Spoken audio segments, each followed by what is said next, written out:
There's one thing I can definitely promise you. What's Is that? last time the Prime Minister came down, but this time the Prime Minister won't be coming down because he's in China. Indeed. I don't know that I necessarily really want to see him anyway. No. I tend to agree with you, James. Yeah.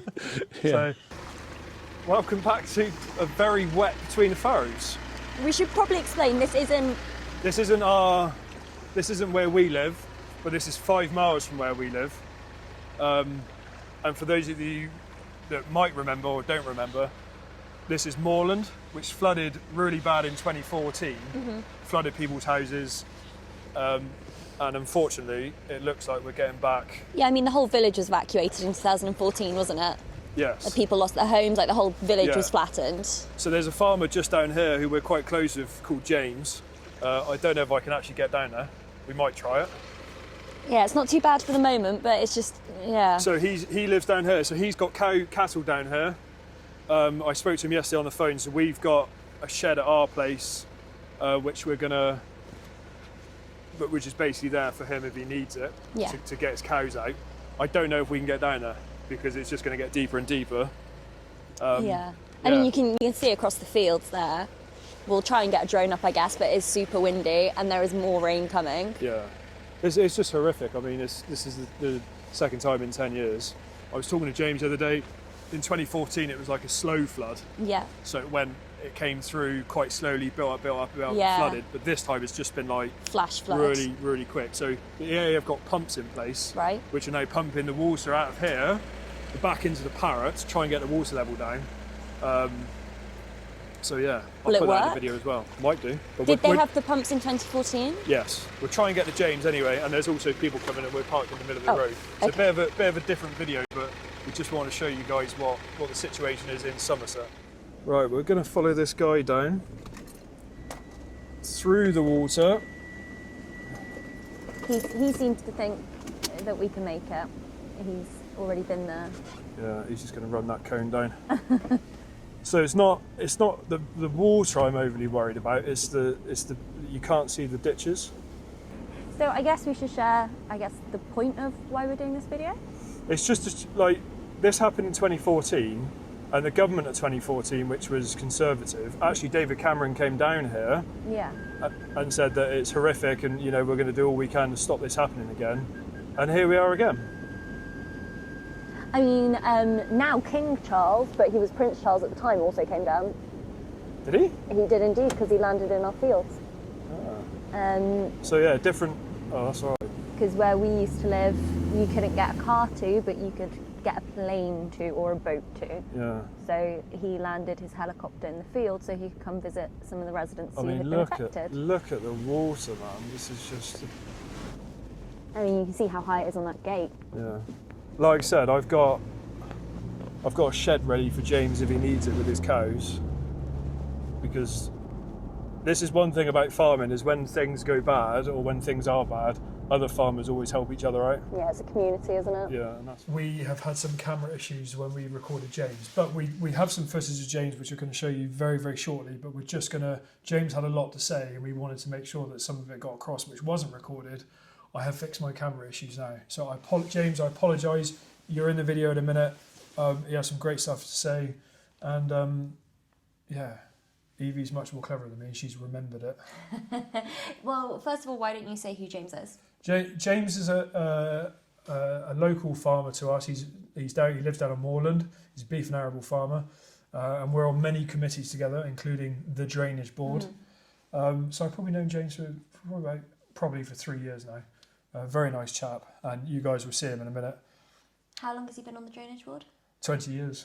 Okay. Over 20 years. Over 20 years. Yeah, so over 20 if there's anyone in Somerset who knows about flooding, it's this man. It's James, yeah, definitely. So yeah, he just kind of went through the ins and outs of why it's happening. He explained how, there's a bunch of waterways to take the water through Somerset, which are man-made, and because they're man-made, they need maintaining, and that hadn't been happening, which is what caused the 2014 floods, because they found that the waterways were like 52% silts. Yeah. So he compared it to a car, didn't he? And having an MOT done on your car. Yeah, maintaining it, And how it's actually to divert the water away from Bridgewater, to spare those 55,000 homes. Yeah. But how... He spoke about wildlife and about how the flooding kills, you've got like badgers and foxes. There was actually a fox in the yard when we were there. Yeah, and owls and stuff like that who can't feed now. As well as the worms. As well as the worms in the ground and carbon being kept in the ground and all that good stuff. And he also went on to say that in the 2014 floods after that, they James and a few other of the local farmers made a charity, didn't they? They did. To help people in these situations. So that was forage aid. So that's supporting farmers nationwide after, extreme hardship, extreme weather conditions. Yeah. They've now partnered with the Addington Fund as well, which supports that. So some good things have come out of it. Yeah. So like I said, we filmed some of the pumps today, which we'll show in the video, which are taking the water from Moorland and putting it into the Parrot to try and get it away. And there was lots of stuff he did talk about, but our camera has absolutely shafted us today. Interestingly enough, the pumps they were bought using Somerset funds. However, Yes, they are a national asset. They are now a national asset, which means if there's flooding in Yorkshire or Cumbria, they're moved up there. Yeah. So they're essentially shared. Yes. And something I didn't know is they're also only temporary. Yeah. So they have to be put up and pulled down. Yeah, which costs hundreds of thousands of pounds to put them up and hundreds of thousands of pounds to take them down. And James was saying it would make much more sense to have pumps installed in place there all the time, which would be cheaper. And then when you need them, you just click a button and they're on. Instead of spending a week trying to get them in and getting water away, you've lost time. So financially that would make more sense. And James is completely right, I think.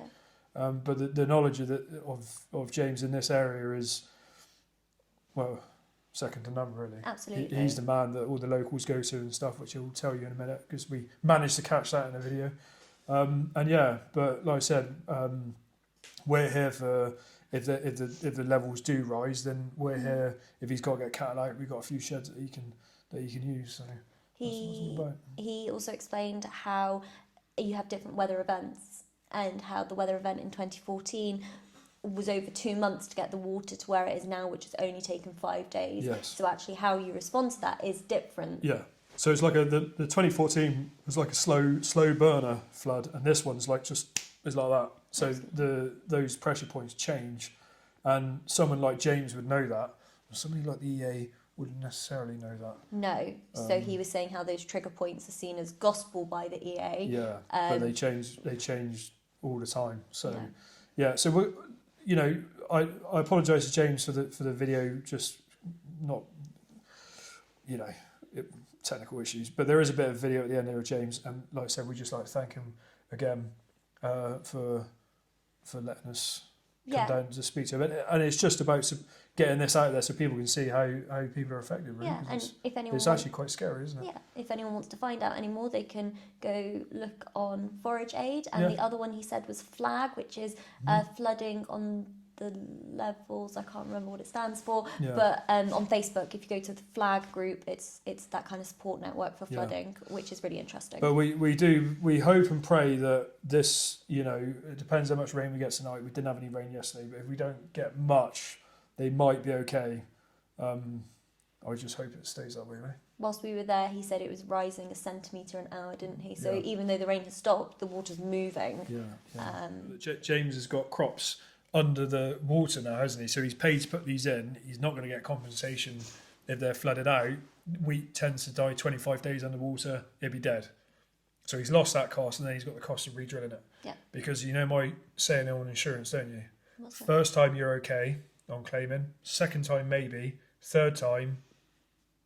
Yeah, we don't use that word on our channel. Yeah, they'll make you pay for it. So yeah, it's not ideal. So you've got a major route through Somerset. That must be costing a fortune. If someone worked out how much to businesses in the industry, how much that costs, all the buses, they've got to reroute. They're all the traffic now are going around little side roads, which are doing damage to the roads, potholes, instead of keeping them on main roads. The railway line is out over. Now that will be affected at some point. Yeah, 2014 it was shut, and apparently First Great Western we're losing £1 million a day. Cool. Blimey. I bet they'd rather give that million to putting a pump in and...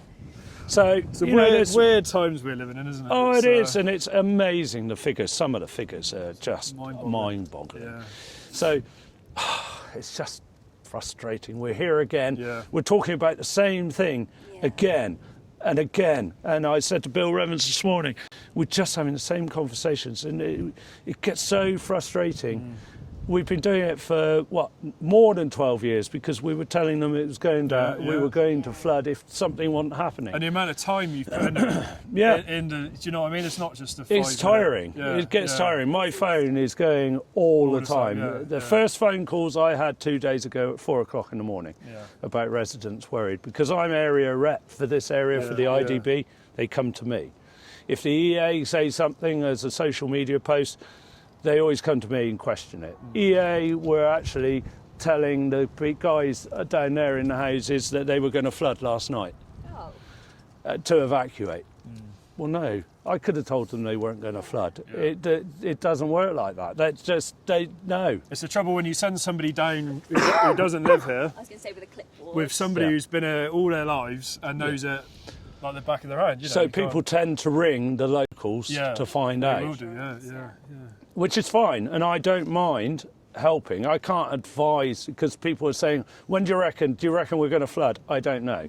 I can't tell you that, but I can tell you what I would do to prepare, and hopefully it isn't going. You know, I don't know if I'm going to flood or not yet, but I've still got time because of the roads out haven't flooded. It's not coming. It would come in my mother's house first. And then we've still got 12, 20 hours to get anything. The rate of rise, that was running over at 700 mil, that spillway, as of yesterday morning. It's now down to 500 mil deep. So it is slowing. The River Tone, which is the other side, is some of Currymore water was running back into the river. So it's starting to slow, which will help, because they're starting to put some pumps in at long last to pump water. That will help. But the amount of water coming in is almost double the capacity of pumping out. But as that slows, it will sort of even out. As long as we've got enough area for it to just go over the moor, which, you know, if you think a centimetre an hour over 2,500 to 3,000 acres, it's huge amount. It's a huge amount of water. Well, you can't imagine it, can you? Really, it's a huge amount. So of water. that just shows you how much is coming in.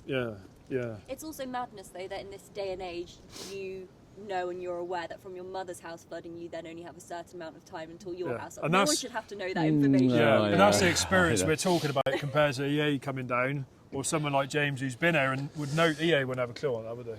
In terms of, not really. You know, not really. So. But like I say, every flood is different. And we need to prepare. We need to push government. We need to push local councillors. We need to get the IDB more sort of up there in the ranks of making decisions for trigger points, or, you know, because we're on the ground. We were asking for them. EA were saying, no, trigger points aren't going to be met until Monday, which just gone, whereas we knew Wednesday the trigger points were going to be met. So fortunately, we put enough pressure on the EA, and they decided on Friday they would press the button early and get pumps in. It's still a lag. 2-3 days late. There's one thing I can definitely promise you. Last time the Prime Minister came down, but this time the Prime Minister won't be coming down because he's in China. Indeed. I don't know that I necessarily really want to see him anyway. No. I tend to agree with you, James. Yeah. So,